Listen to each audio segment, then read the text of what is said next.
So প্রিয় student, আবারও চলে আসলাম তোমাদের মাঝে গুরুত্বপূর্ণ একটি ভিডিও নিয়ে। সম্প্রতি তোমরা সকলেই জানো সিএম স্কলারশিপ অর্থাৎ নবান্ন স্কলারশিপের ফর্ম ফিল আপের আবেদন প্রক্রিয়া শুরু হয়ে গেছে অনলাইনের মাধ্যমে। তার মধ্যে কিন্তু তোমাদের এই অ্যাপ্লিকেশান পিরিয়ড ফর স্কলারশিপ এই ফর্মটা কিন্তু তোমাদেরকে ফিল আপ করতে হচ্ছে, তোমরা সকলেই জানো। তো এই ফর্মে কিন্তু 3টে পেজ আছে। একটা হচ্ছে application period for scholarship, second page হচ্ছে ডিক্লেরেশন এবং থার্ড পেজ হচ্ছে রেগুলেশন ফর এমপিএমএলএ। তো এই পেজের সাথেই কিন্তু তোমাদের আরেকটা পেজ কিন্তু অ্যাটাচড করে আপলোড করতে হচ্ছে। সেই পেজটা কি, সমস্ত ছাত্রছাত্রী কিন্তু নিজের হাতে লেখা একটি চিঠি কিন্তু তোমাদেরকে লিখতে হচ্ছে। সেই হাতে লেখা চিঠিটা কিন্তু 2টো পাতা একসাথে করে কিন্তু পিডিএফ আকারে তোমাদের এই ফর্মের সাথে কিন্তু আপলোড করতে হচ্ছে। তো তোমরা অনেকেই কমেন্ট করছিলেন যে দাদা কিভাবে চিঠিটা লিখব, সেটা কিন্তু আজকে এই ভিডিওর মাধ্যমে তোমাদেরকে সরাসরি দেখিয়ে দেবো।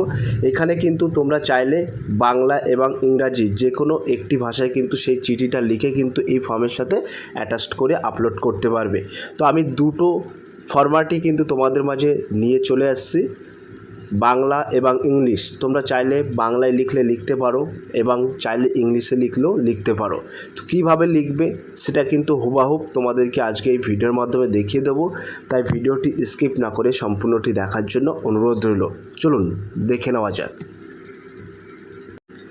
তো এই যে তোমরা ফরম্যাটটি দেখতে পাচ্ছ, এই ফরম্যাটটি কিন্তু A4 পেজে অর্থাৎ সাদা A4 পেজে কিন্তু তোমাদের নিজের হাতে কিন্তু লিখতে হবে। তো তোমরা কোথায় কি লিখবে, কিভাবে লিখবে সেটা আমি তোমাদেরকে দেখিয়ে দিচ্ছি।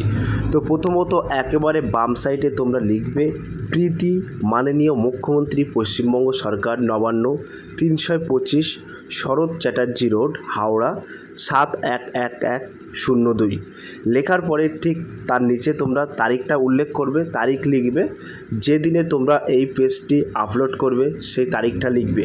তারপরে তোমরা নিজে হাতে কলমে লিখবে বিষয় দিয়ে লিখবে শিক্ষার জন্য আর্থিক সহায়তা অর্থাৎ স্কলারশিপ এডুকেশন অ্যাসিস্ট্যান্ট প্রদানের আবেদন, ঠিক আছে। তারপরে তোমরা এখানে শ্রদ্ধায় মহাশয় লিখবে। তো এই যে শ্রদ্ধায় মহাশয় লেখার পরে এইখানে কিছু তোমাদেরকে ফিল আপ করতে হবে। লিখবে শ্রদ্ধায় মহাশয় বিনীত নিবেদন, এই যে আমি লেখার পরে তোমার নাম লিখবে, পিতার নাম এই ঘরে বসিয়ে দেবে এবং পুত্র অর্থাৎ যদি ছাত্র হয় তাহলে পুত্রর ওপর টিকচিহ্ন মারবে বা কন্যা হলে কন্যার ওপর টিকচিহ্ন মেরে আমার স্থায়ী ঠিকানা অর্থাৎ তোমার ঠিকানাটা এখানে বসিয়ে দেবে, জেলার নামটা এখানে বসিয়ে দেবে, পিন নাম্বারটা এখানে বসিয়ে দেবে। তারপরে বলা আছে, তারপরে লিখবে বর্তমানে আমি অর্থাৎ তোমার নাম দিয়ে লিখবে বর্তমানে আমি বিদ্যালয় বা কলেজে বিশ্ববিদ্যালয়ের নামে এই কোর্স শ্রেণী শিক্ষাবর্ষে অধ্যয়নরত। অর্থাৎ এখানে তোমরা লিখবে, আমি কিন্তু জাস্ট ফরম্যাটটা তোমাদেরকে বানিয়ে দিচ্ছি। তো লিখবে বর্তমানে আমি অমুক এই বিদ্যালয়ে বা এই কোর্স বা এই শ্রেণীতে আমি পঠরত, সে এই 2026-27 শিক্ষাবর্ষে অধ্যয়নরত বা পঠরত, ঠিক আছে। এইভাবে ঠিক লিখবে। তো এখানে যারা ছেলে আছো তারা পুত্র লিখবে, যারা মেয়ে আছো তারা কন্যা লিখবে, ঠিক আছে। এইভাবে লেখার পরে তারপরে তোমরা দেখতে পাচ্ছ এইখানে, তারপরে তোমরা লিখবে যে আমার পারিবারিক আর্থিক অবস্থা অত্যন্ত দুর্বল, পরিবারের সীমিত আয়ের কারণে আমার পড়াশোনার ভর্তির ফি, টিউশন ফি, পরীক্ষার ফি, বইপত্র ও অন্যান্য শিক্ষার ব্যয় বহন করা অত্যন্ত কঠিন হয়ে পড়েছে। অর্থভাবে আমার পড়াশোনা বন্ধ হওয়ার আশঙ্কা রয়েছে।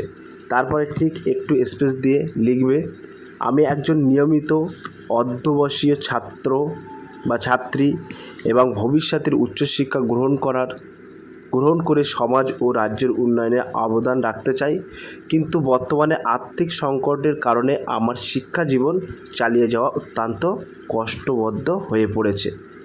তারপরে একটু স্পেস দিয়ে লিখবে অতএব আপনার নিকট আমার বিনীত প্রার্থনা, আমার আর্থিক অবস্থার বিষয়টি সহানুভূতির সঙ্গে বিবেচনা করে মাননীয় মুখ্যমন্ত্রীর ত্রাণ তহবিল অর্থাৎ চিফ মিনিস্টার রিলিফ ফান্ড থেকে শিক্ষার জন্য আর্থিক সহায়তা অর্থাৎ এডুকেশনাল অ্যাসিস্ট্যান্ট স্কলারশিপ মঞ্জুর করিলে, এখানে তোমাদের স্কলারশিপের নামটা লিখে দেবে নবান্ন স্কলারশিপ মঞ্জুর করিলে আমি আপনার প্রতি উপকৃত হবে এবং নির্ভঙ্গে আমি পড়াশুনো চালিয়ে যেতে পারবো। তো এটা তোমরা তোমাদের নিজের ভাষায়ও লিখতে পারো, বা আমি আমার মতো করে একটা লিখেছি সেটা তোমাদেরকে দেখিয়ে দিচ্ছি, ঠিক আছে। তারপরে আমি জাস্ট স্ট্রাকচারটা তোমাদেরকে দেখিয়ে দিচ্ছি, এরপরে চাইলে তোমরা তোমাদের নিজের ভাষায় আরও সুন্দর করে লিখতে পারবে, ঠিক আছে। তারপরে এখানে লিখবে, আপনার সহায়তায় বিবেচনার জন্য আমি চিরকৃতজ্ঞ থাকব, ধন্যবাদন্ত বিনীত নিবেদক। এখানে তোমাদের এখানে স্বাক্ষর করবে, একটা নিজের নাম লিখবে এবং মোবাইল নাম্বারটা এখানে বসিয়ে দেবে। ক্লিয়ার? এইভাবে কিন্তু তোমরা একেবারে নিজের হাতে কলমে কিন্তু এরকমভাবে সুন্দর করে একটা চিঠি লিখবে। তারপরে যদি কেউ চাও যে আমি ইংলিশতে লিখব, তাহলে ইংলিশতে লিখতে গেলে সেম এরকম একটা ফরম্যাট তোমাকে বানাতে হবে। To the honourable chief minister government of West Bengal, Nabanna, 325 street, Chatterjee road, Howrah, এত এত। তারপরে এখানে ডেট বসাতে হবে। তারপরে সাবজেক্টটা কিন্তু অবশ্যই এখানে বসাতে হবে, ঠিক আছে। Prayer for educational financial assistant scholarship, এটাই লিখে দেবে। দেওয়ার পরে তারপরে লিখবে রেসপেক্টেড স্যার, আই দিয়ে তোমার নামটা এখানে বসাবে, তোমার বাবার নামটা এখানে বসাবে, এবং পার্মানেন্ট রেসিডেন্স স্যার তোমার ভিলেজ নাম বসাবে, ডিস্ট্রিক্টের নামটা বসিয়ে দেবে, পিন নম্বর বসিয়ে দেবে।